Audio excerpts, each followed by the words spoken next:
कि कश्मीर के फ्रूट लगलो काला सूट में क्यूट लगलो कश्मीर के फ्रूट लगलो काला सूट में क्यूट लगलो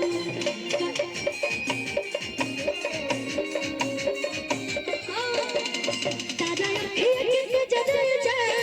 काला काला तिल कुट लगलो दादा अखियाँ के जजल जा काला काला तिल कुट लगलो कि कश्मीर के फ्रूट लेकिन अपने भाई के पता क्या बोलोगे कि कश्मीर के फ्रूट लगला काला सूट में क्यूट लगला कश्मीर के फ्रूट लगला काला सूट में क्यूट लगला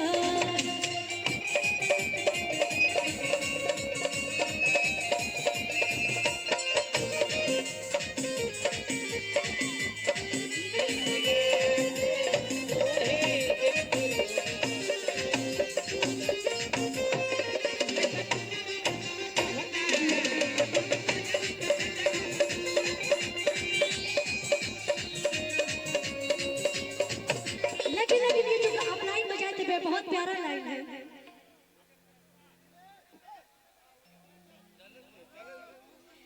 कि जो है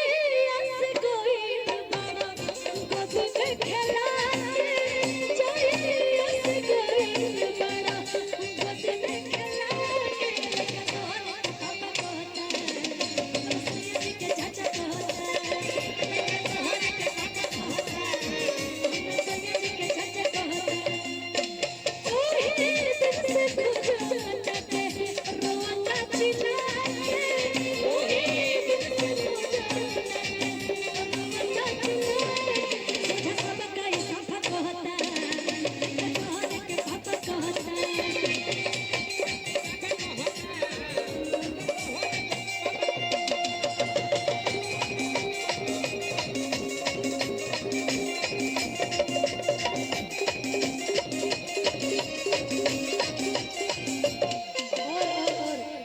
गोपाल भैया के लिए हम जानते क्या कहेंगे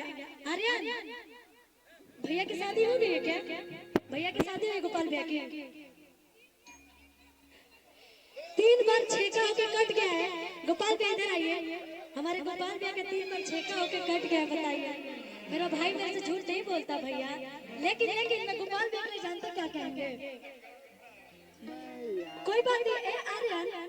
आपको तो पता होगा भैया की गर्लफ्रेंड तो होगी ना कोई बात नहीं गोपाल भैया की जो गर्लफ्रेंड हमारी भाभी जी हैं वो जानते हैं भैया को क्या बोलेंगे कि पेनी सिकड़ियों मेरो लगला काला चश्मा में हीरो लगला पेनी सिकड़ियों मेरो लगला काला चश्मा में हीरो लगला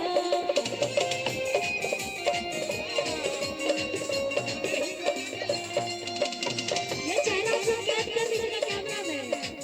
हमारे भाभी जी को दिखाना होगा पेनी सिकड़ियों मेरो लगला काला चश्मा में हीरो लगला पेनी सिकड़ियों मेरो लगला काला चश्मा में हीरो लगला मन करे खाई जाई सुना तू सब कश्मीर लगला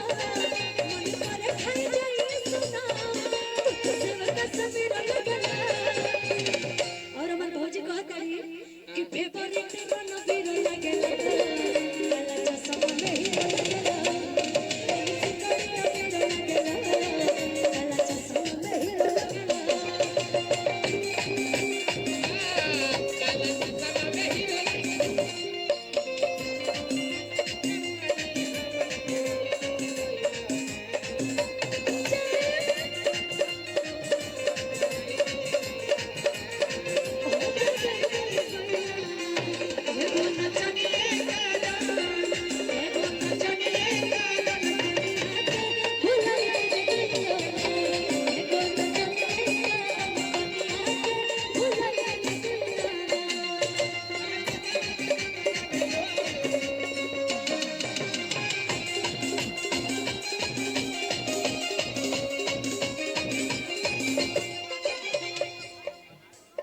भैया अपना मंच खाली नहीं करेगा तो हम कैसे गाएंगे बताइए